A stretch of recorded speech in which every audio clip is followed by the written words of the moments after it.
I tell them all the time, I have no choice. It's not just for Joya. This is very healing for me because when I'm witnessing a parent who is struggling with the diagnosis, they're struggling to find a doctor, they're being told misconceptions about the diagnosis or wrong information. I almost can't sleep at night over it. It's so funny. Yeah. Like it eats me up. So this helps me. It helps me to help them. Hey friends, welcome to Child Life on Call. My name is Katie Taylor. I am a mom and I'm a child life specialist. If you're listening to the podcast today for the first time, welcome, and we want you to know that the conversations we have here are designed for parents whose child has received a medical diagnosis. I know it may feel extremely terrifying and world-changing even, but you're here now, and you're about to hear from another parent who has had the same feelings that you do right now, and they're still standing. They had the courage to come here and share what it was like for them, to hopefully make it a little bit easier for you. I'm so grateful to each and every guest and each and every listener who shows up here, and it's my privilege to host this sacred space.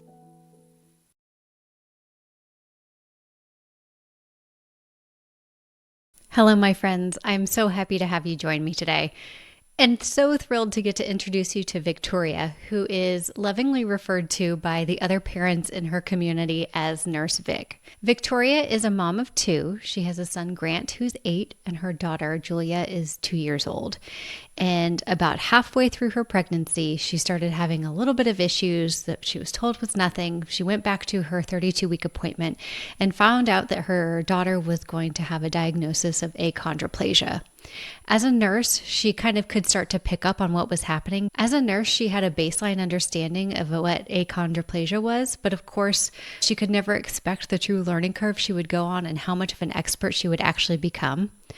We talk a lot about the nuances of being a nurse and also being a mom of a child who has a disease, rare disease, or a diagnosis, especially when there's so many things to balance and layers to getting the information at the place that you work.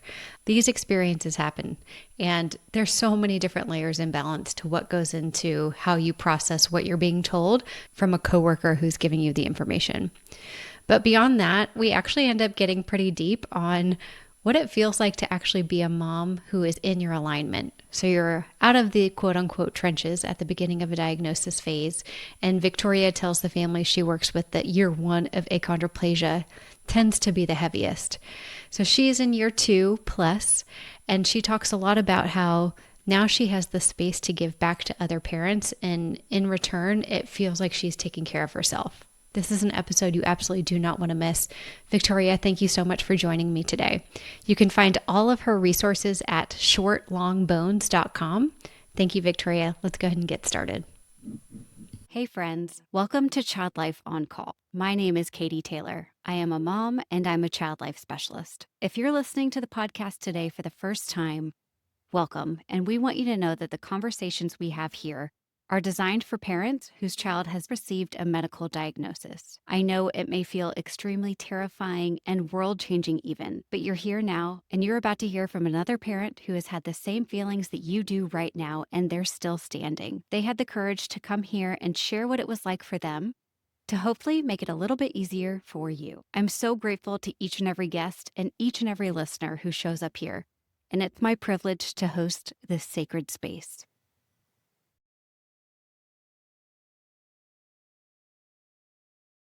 I'm Victoria, and I'm so honored to be here. I'm excited to be here. We're from Louisiana. I've been a nurse for close to 13 years now and specialized in neonatal care, did some pediatric rotations, NICU rotations, and postpartum was my main area.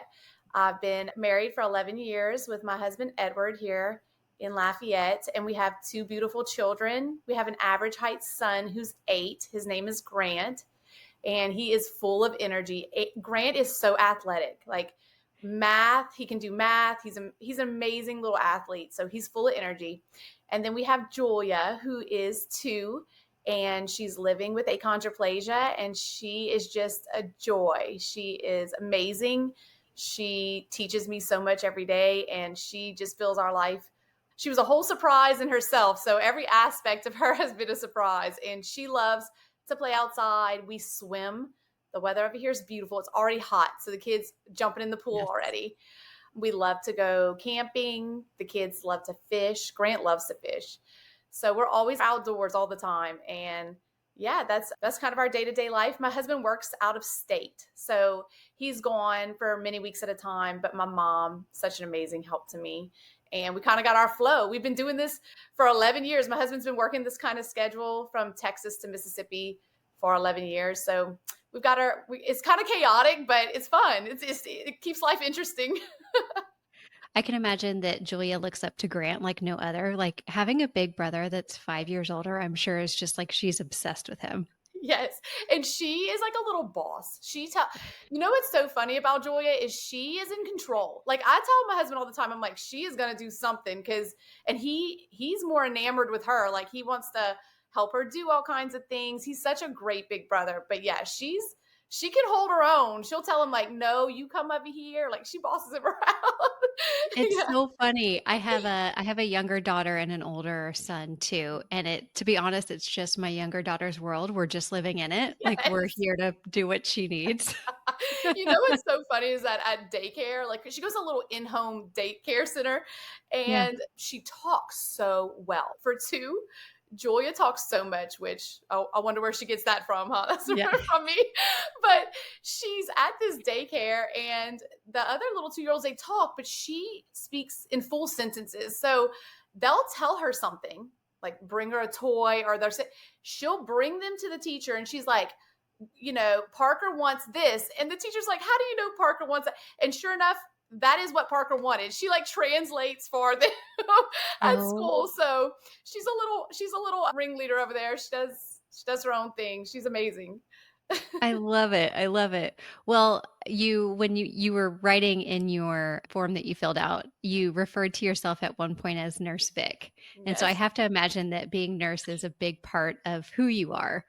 So Mhm. can you walk us kind of through, you had Grant before and Julia was your second born. Talk to us a little bit about what your pregnancy was like with her and how that was navigating the pregnancy, having an older child, and also being a nurse. Yes. So I'll get into the nurse Vic thing because that's a funny story too. But I worked at the hospital for over 10 years whenever I became pregnant with Julia. And my pregnancy was uncomplicated for the most part. I did have a period of time, I think around 19 weeks, where I was having severe pain and they hospitalized me for a couple of days, but nothing was found at that appointment. They actually think it was due to like a kidney stone or something like that. But Yeah. and my fluid levels were a little bit on the higher end of normal, but nothing was really out of the ordinary. 32 weeks gestation is when they noticed that her long bones were falling behind. So I went in for a routine ultrasound. My husband was out of state. I really wasn't expecting anything. I was alone in the appointment.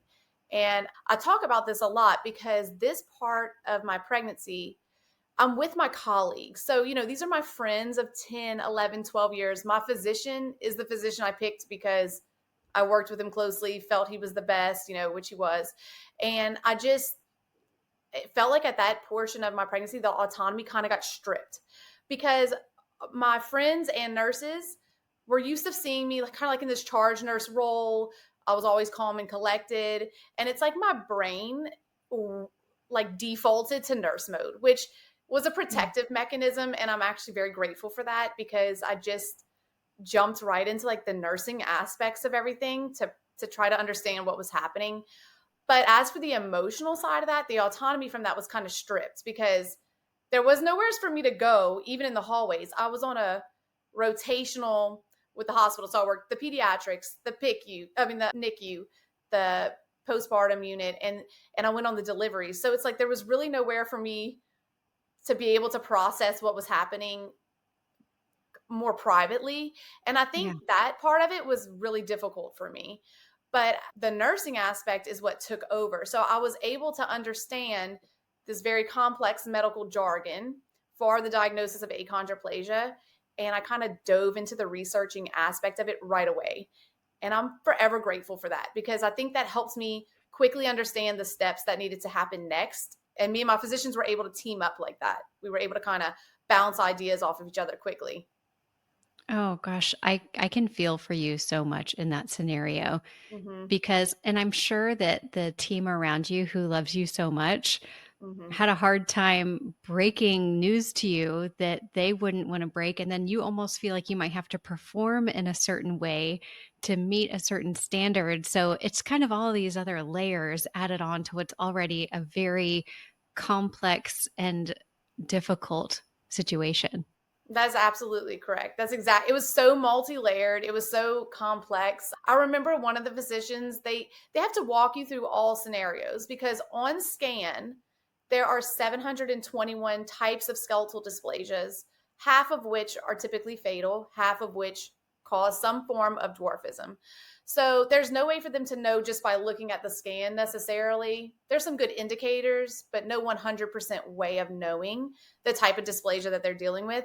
So they do have to walk you through worst case scenarios. And I do remember like the neonatologist who I've worked with for a very long time, he pulled me into like, he didn't want the other nurses to see me because nobody knew what was happening. So he didn't want them to see me walking down the hall to big and pregnant, going to his office. So he met me like in a little section of the hospital. It was they accommodated me. So that part of it. And it's like we kind of just tucked ourselves into this little hall Yeah. residence room and he went over, like all these possibilities and scenarios.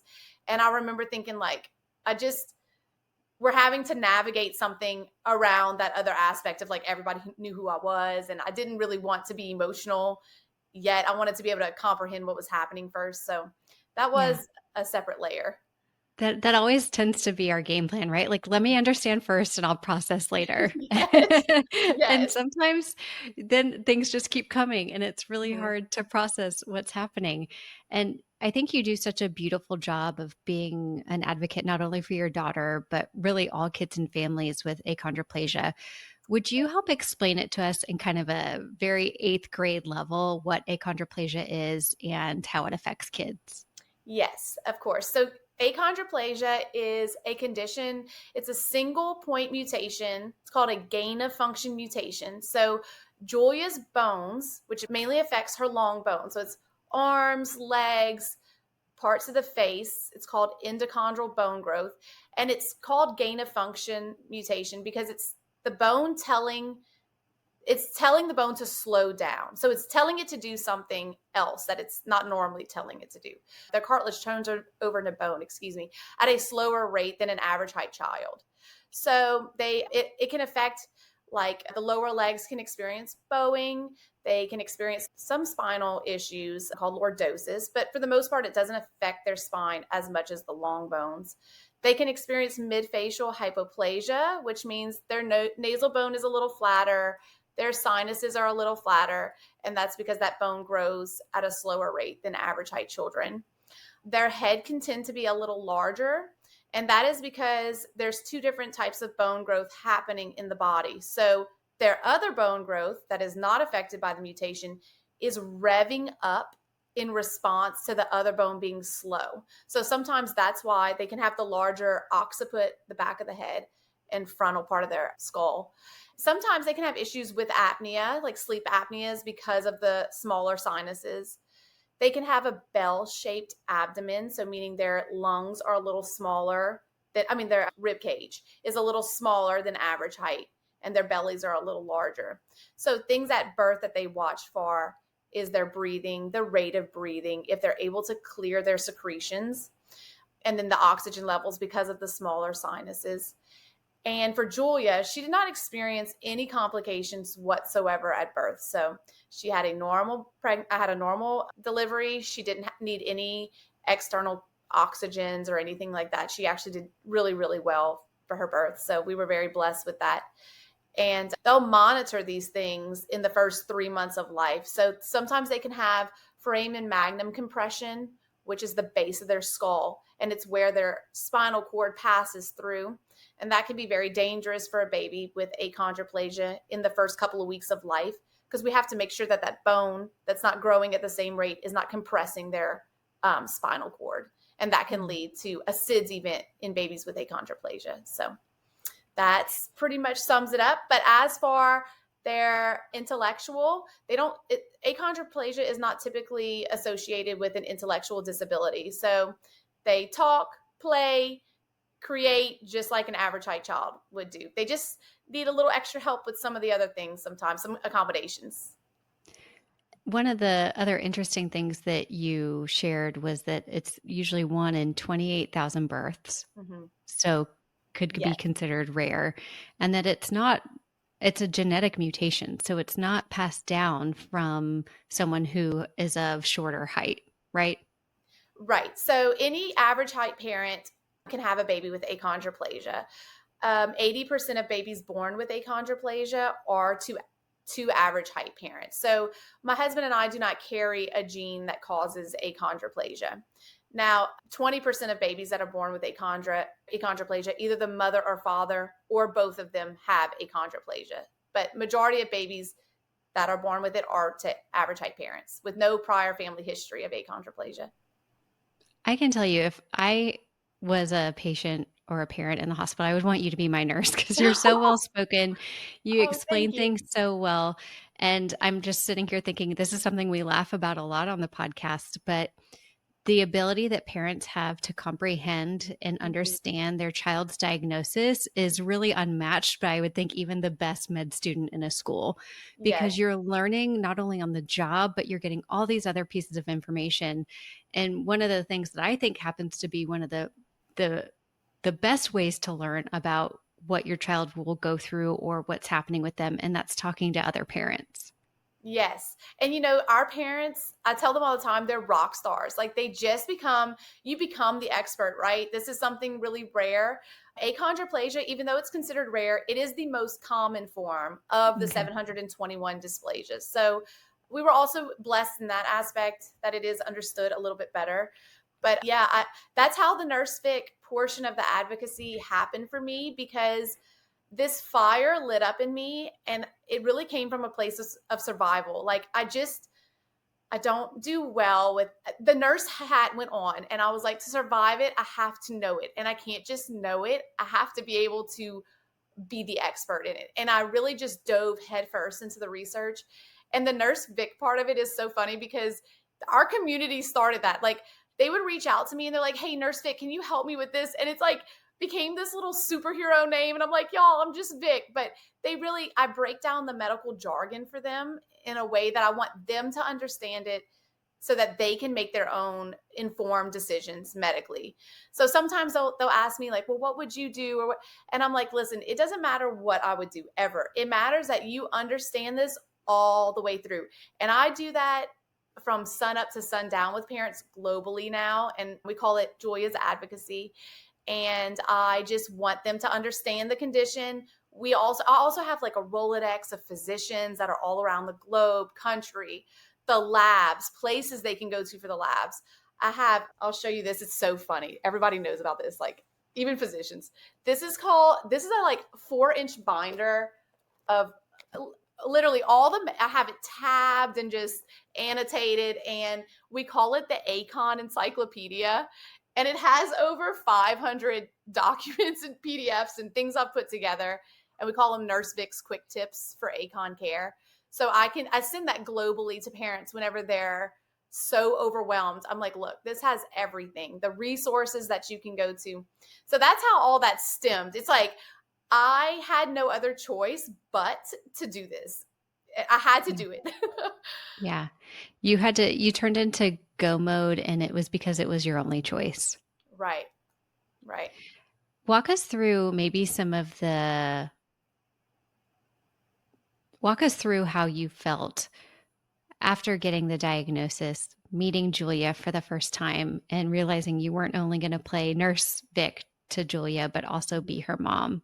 What are some of the things you did to cope? And it's okay if they weren't always productive. Yes. No, they were not always productive. I can tell you that. I was devastated. I tell parents I am thankful for my postpartum training because I was quickly able to recognize that I was starting to experience a postpartum crisis.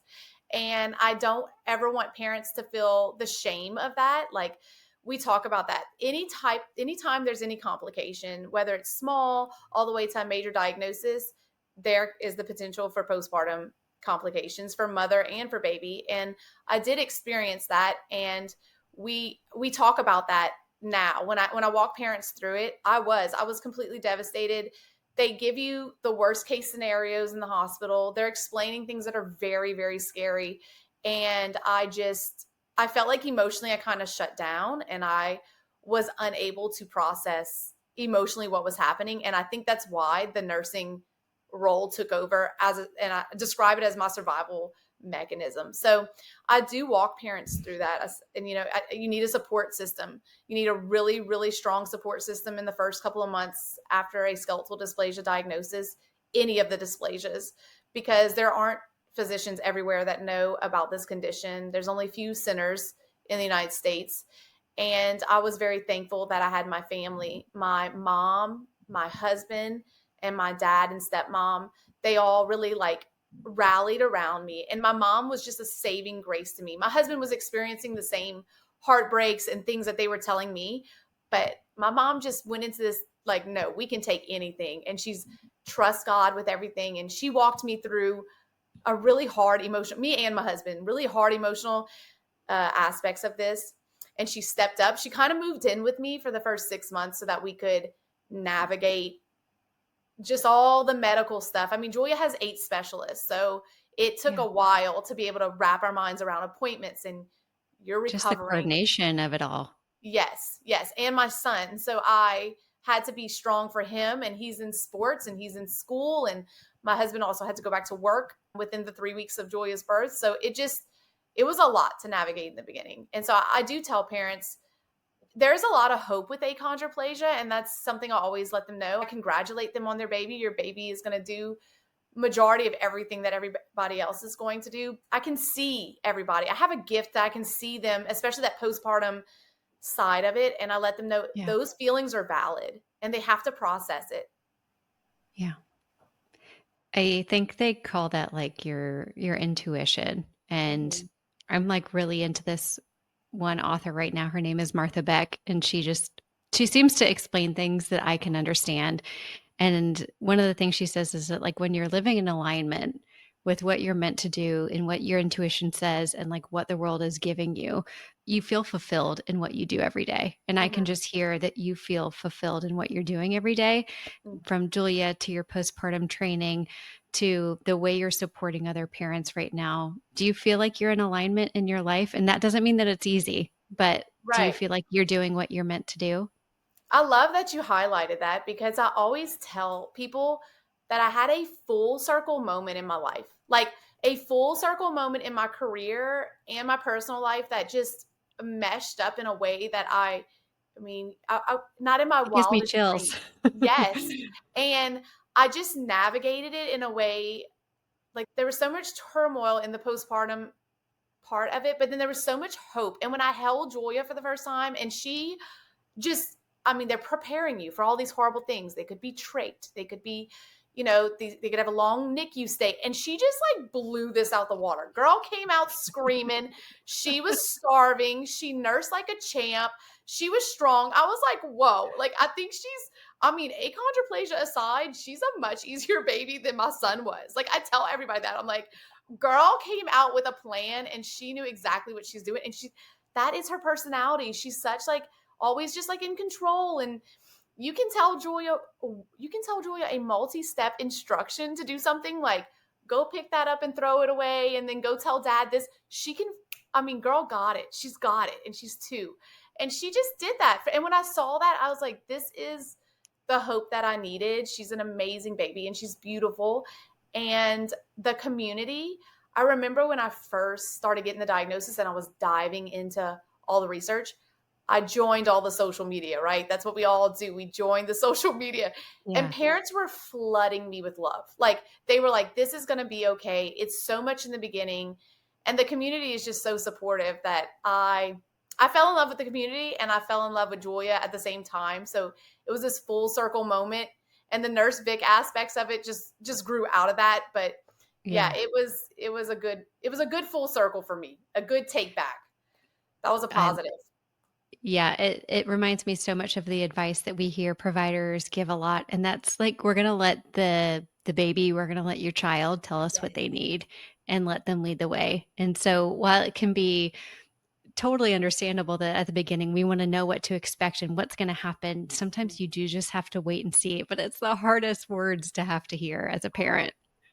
Definitely. Those 4 weeks waiting, because we received diagnosis via amniocentesis. So at the 32-week ultrasound, we had to wait 3 to 4 weeks to get the full genetic panel and diagnostics of it, which there's some other things that can be done too now, like blood panels and things like that. So I go over that kind of stuff with parents too. But the waiting of the amnio, because I was still very fearful that it was going to be a fatal type of dysplasia or something.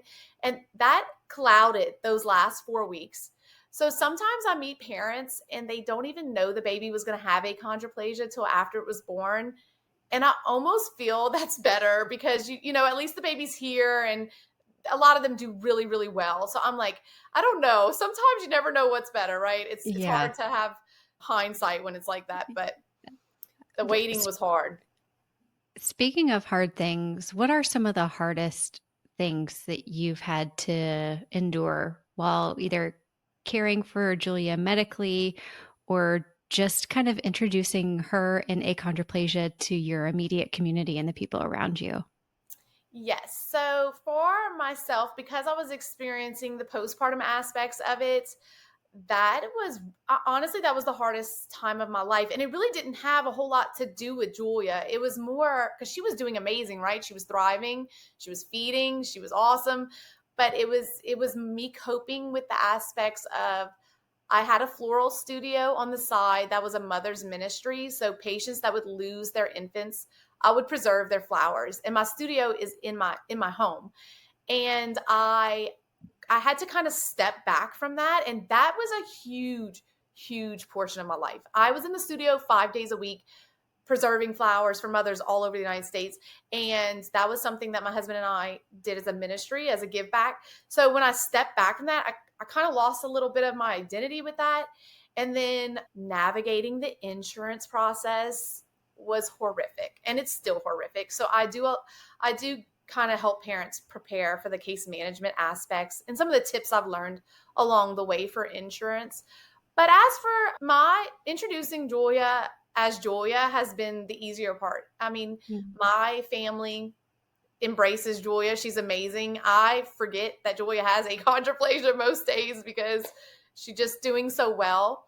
But yeah, and the postpartum part of it rocked a little bit of my relationships in life. So not everybody can understand. It's such a huge aspect happening. People were really, really used to me being in control. And like, I kind of guess I had this like fixer part of my life going on where I helped people in capacities that I could. So I think being in the postpartum was the hardest part for me. It kind of rocked a little bit of my relationships, which we were able to mend and kind of work through. But it's a process. You have to be able to really work through all the emotional, the physicals, the whole schedule of coordination. That was probably the hardest part. That makes so much sense. Like, I get just keep going back and like visually seeing these layers of Mm-hmm. everything that you have to cope with and deal with Mm-hmm. and explain more than you would otherwise. Right. One of the things I want to ask you is that I love the way that you introduced your family and you said, I have an average height son. Mm-hmm. And it kind of just set the tone for like what you see in Julia may be different physically in her height, but she's still Julia and Grant is still Grant, even though Mm-hmm. he's of average height. Have Yes. you had to have conversations with Grant yet about how to explain achondroplasia, or has he asked questions, and how have you gone about navigating that within your family? Yeah. So Grant just sees her as growing a little bit differently right now. I mean, he's 8, so it's hard to and he's a little bit type A, and I don't want to overwhelm him too much. So Yeah, we don't really dive too much into like the parts that can kind of sound scary that you watch, just that her bones grow differently. And that's all that's he sees her perfect. as. He doesn't even really ask many questions about it, really. Yeah, And we just have open conversations with it. Everybody is different. We all have our differences. Some people are tall, some people are short. And she doesn't present in any way to him differently than his little sister. So that's all he recognizes as.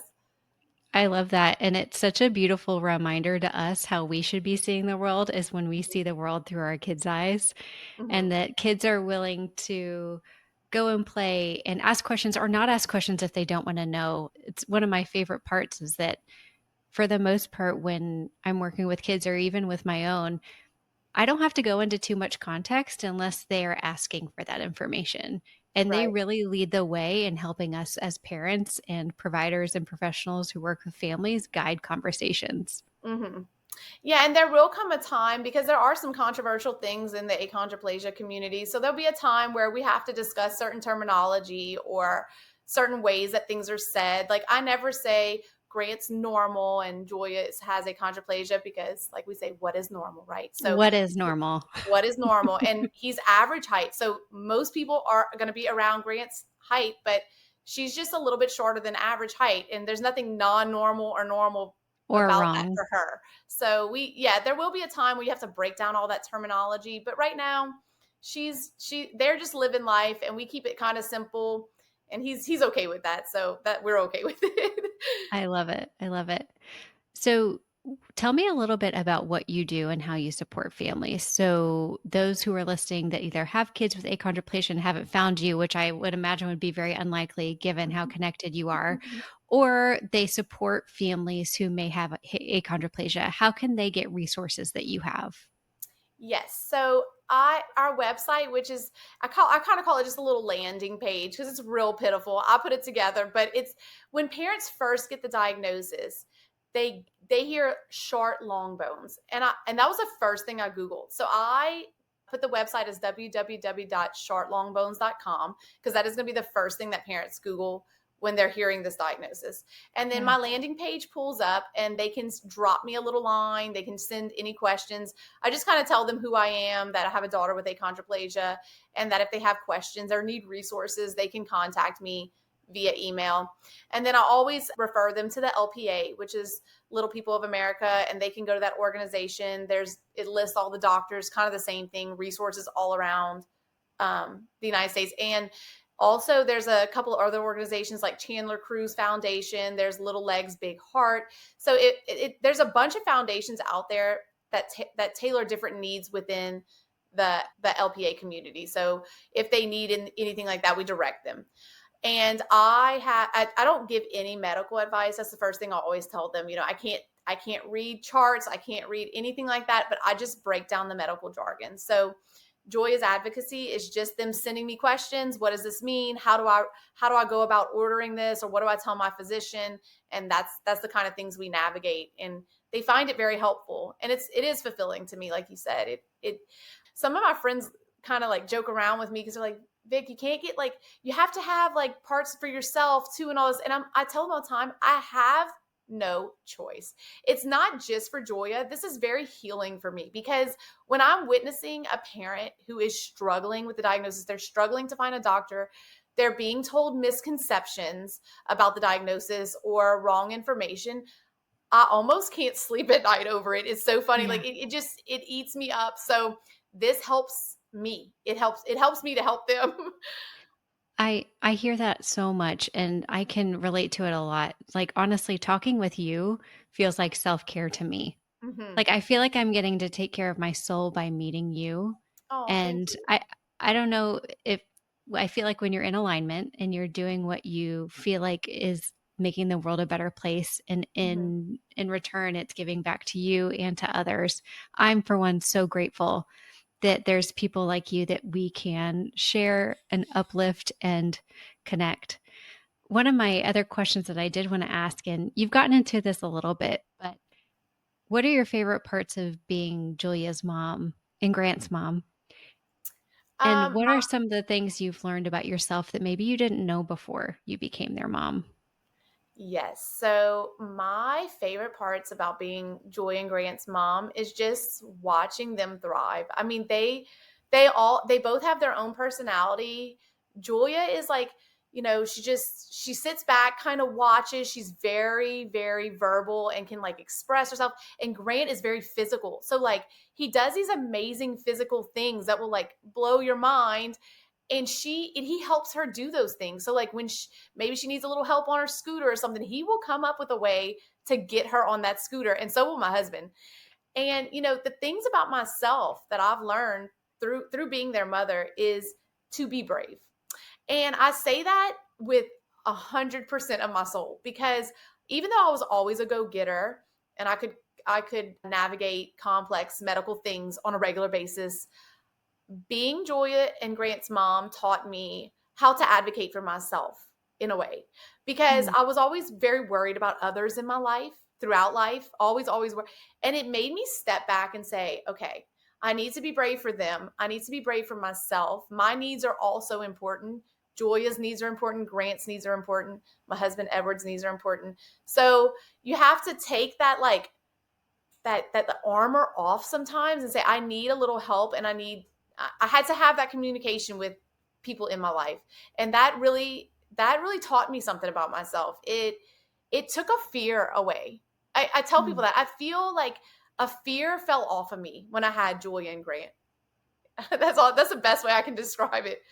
And I would have thought it would have been the opposite. I thought I would have been like filled with fear, when there are times of concern and you feel fear for your children, but it's like this brave, like, I will take on the world if I have to for Julia, just to make sure she gets the correct care.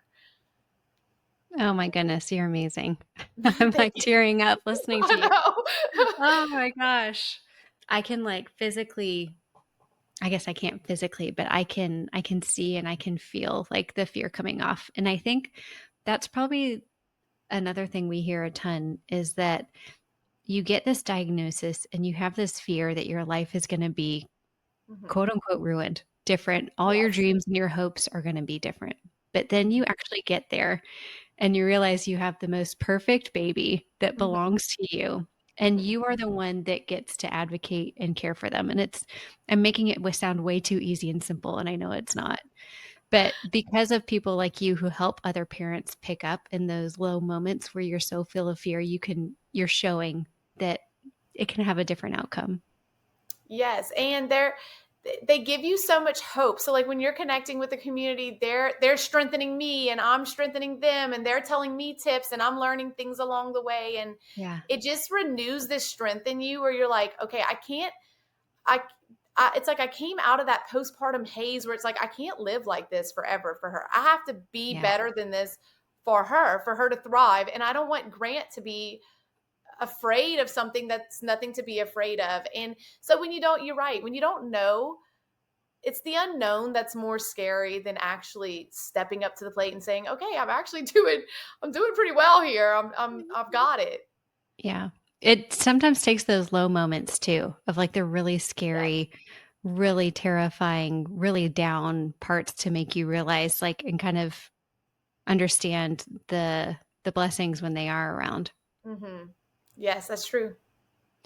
Well, you shared the website shortlongbones.com. Is there an Instagram or any other place that families can find you and get support from you?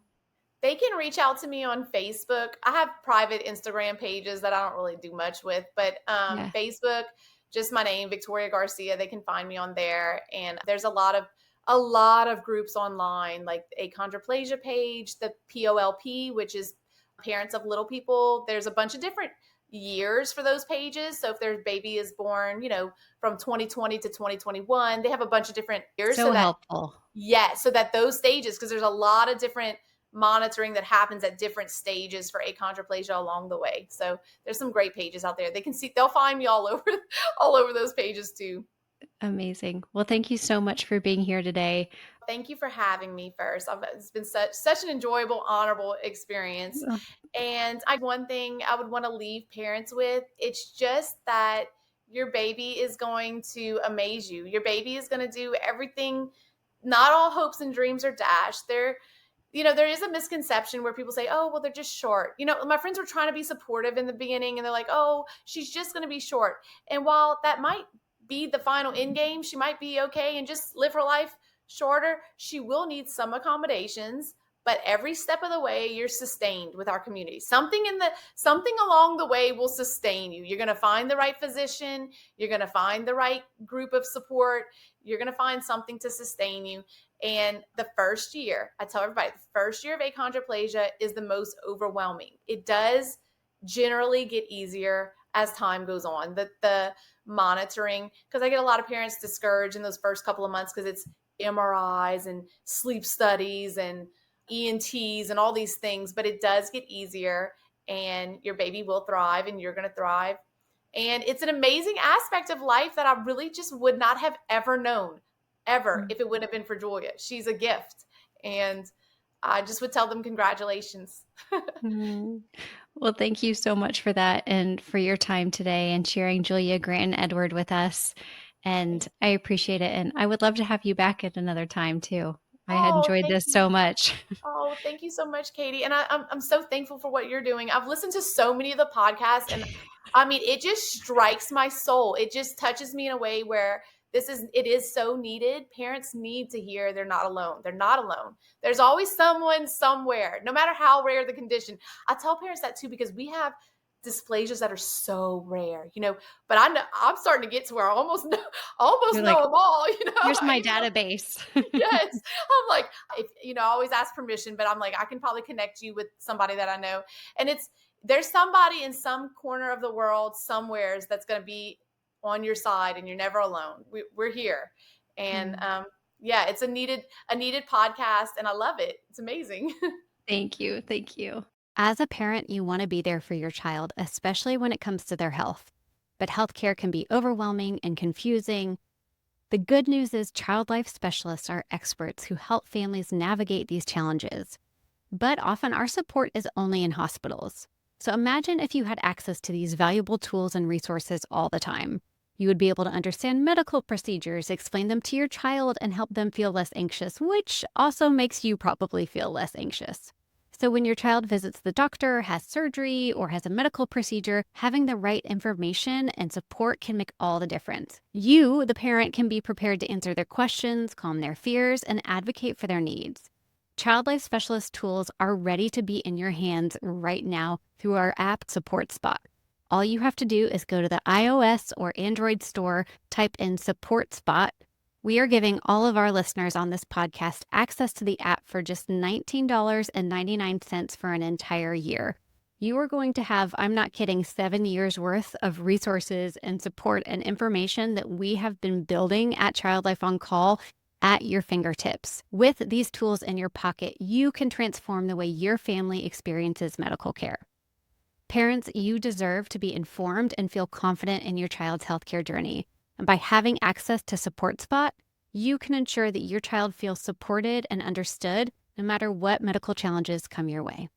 Head to the link in the show notes or go to your app store, type in Support Spot to download it today. For those of you who are joining us today, I am not a doctor, I'm not a therapist, I am a child life specialist. And the suggestions and tips and resources that I talk about with parents on this podcast may be great for you and they may not be right for you. So the most important person you can talk to about getting support is your care team, your doctor who knows your story and your child's story.